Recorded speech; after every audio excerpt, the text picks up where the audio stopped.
All right, well, Awall said that Cuban always ruins relationships with people. What do you think about that? I don't know. No comment on that one. You know, yo, you being politically correct. Come on, man. All right, but I'm let you. Bro, it's like, all right, if you have a real relationship with a dude, you know what it is. I'm gonna be real with you. If you got an issue with a dude and you fuck with Cuban won't fuck with the dude that you got an issue with. He's that type of character, so he expects the same in return. You understand what I'm saying? So, right. If you're dealing with somebody and that person had an issue with Cuban and you still dealing with him, I could see why somebody's saying that, it might ruin up your relationship because he might make you choose sides. You know what I'm saying? I don't know. Cuban has very high standards of his friends. He does.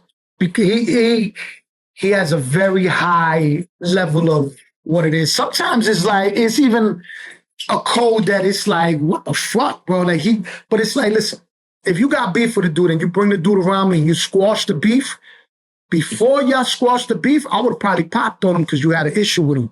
But once you bring him around me, now it turns into a personal thing because y'all squashed the beef. And now if y'all start beefing after that, I ain't got nothing to do with that. That's between y'all two. You understand what I'm saying? Now, unless that dude brings other people involved into it, tries to do some grimy shit, then it might be a situation, but I'm not getting involved in that shit. No. But Cuban's the type of dude, though, that if you got a beef and you call him or you got any situation, you call him at 2 a.m. and if he's able to go, he definitely will go. He is that type of friend. He is that type of person, to be honest with you. You know what I mean? So, yeah, because Awall was trying to say that, like, even E.T. had an issue with Cuban and all this stuff like that. I didn't even know that. Yeah, but then all of a sudden E.T. got in contact with Cuban and he wanted to tell his side and do an interview, and I got to get back to him too. But like, you should. E.T.'s good people, bro. Yeah. E.T. did a lot, bro. I'm not even gonna front E.T.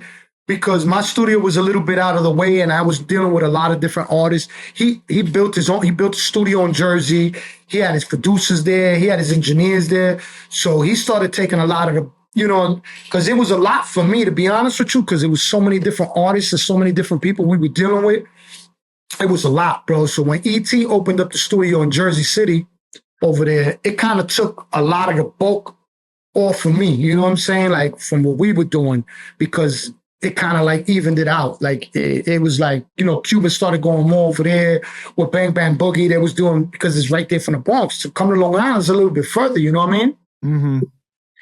But E.T. was always a good dude, bro. I fuck with E.T. Anything I needed, he would send his engineer to help me out, or he would help me edit. Whatever it was, E.T. was a good dude.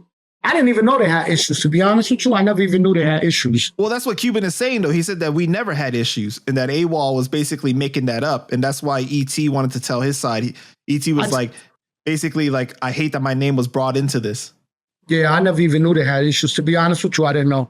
I never even heard of it. Like, and I always, not recently, but before I used to ask him, yo, what's up with E.T.? And Cuban be like, oh, I haven't spoken to him in a minute. But yeah, I never even knew there was any issue or any tension.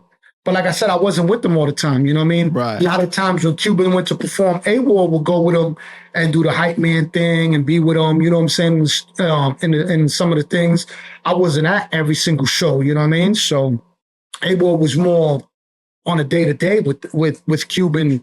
They were both in the Bronx, both over there. They dealt with each other a lot more than me. It was when they came to the studio, when it was a show, when it was a video, unless Cuban called me like, yo, dumb bitch, I got something and come through. You know what I mean? And I'll go over there with the troops, and that was it. Yeah, I think that E.T.'s issue was more with Bang Bang Boogie because Cuban co-signed them, and he was saying that like a lot of them never like brought money back to him to, when they used the studio or like really like showed appreciation, that kind of thing.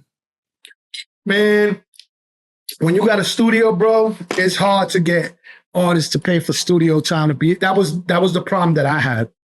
I had certain people that used to pay for studio blocks, and I was so involved with Cuban and Raychester and Melly Mel and all the things that was going on. And then Zay had his artist that he was dealing with, and we had so much stuff going on that sometimes you wouldn't even be able to get the people that paid for the studio time.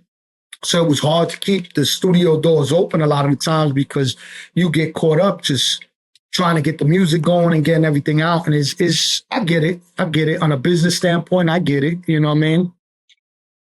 It is what it is.